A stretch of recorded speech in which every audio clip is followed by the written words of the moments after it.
ఉత్తమ్ కుమార్ రెడ్డి గారు. Speaker sir, సభకు సహకరించండి.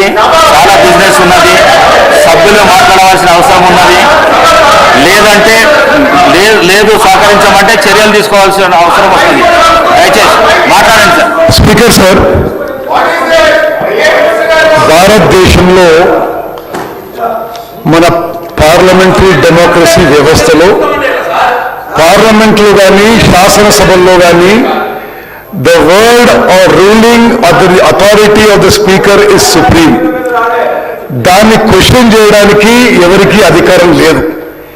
ఈ సాంప్రదాయంతోనే భారతదేశంలో మన పార్లమెంట్ వ్యవస్థ కానీ మన అసెంబ్లీ నడుస్తున్నాయి. మరి ఈరోజు ఉదయం శాసనసభలో జరిగిన తీరు చాలా దురదృష్టకరం. నేను తీవ్రంగా ఖండిస్తున్నాను. మరి ఒక దళిత కమ్యూనిటీకి చెందిన ఒక సీనియర్ నాయకుడు స్పీకర్ హోదాలో ఉన్నప్పుడు వారిపై ఒక అహంకార ధోరణితో అదేవిధంగా కొంత ఇన్సల్ట్ చేసే విధంగా ఏ మెంబర్ మాట్లాడినా అది సహించరాదని చెప్పి మనం చేస్తున్నాను. మీకు నేను గత శాసనసభ గురించి గుర్తు చేస్తాను స్పీకర్ గారు.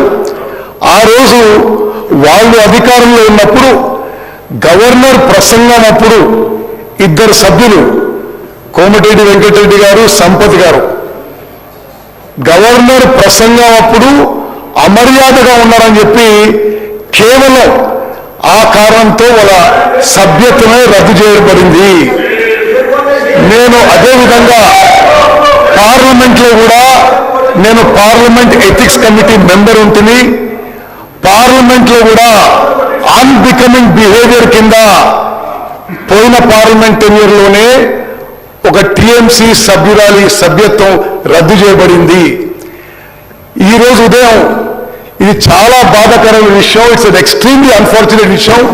ఏకవచనంతో మిమ్మల్ని ఉద్దేశించి మాట్లాడుతూ అదేవిధంగా మీకు ఏం అధికారం ఉంది, మీరు మిమ్మల్ని ఒక స్పీకర్ వ్యవస్థని, ఒక శాసనసభ వ్యవస్థని, ఒక పార్లమెంటరీ డెమోక్రసీ వ్యవస్థని ఇన్సల్ట్ చేసే విధంగా, అవహేళన చేసే విధంగా మాట్లాడిన వారిపై కఠిన చర్యలు తీసుకోవాలని చెప్పి అదేవిధంగా మరి చర్యలు తీసుకుంటూ ఈ విషయాన్ని అసెంబ్లీ ఎథిక్స్ కమిటీకి రెఫర్ చేసి ఫర్దర్ యాక్షన్లో ప్రొసీడ్ అవ్వాలని చెప్పి నేను సవినయంగా మనవి చేస్తున్నాను.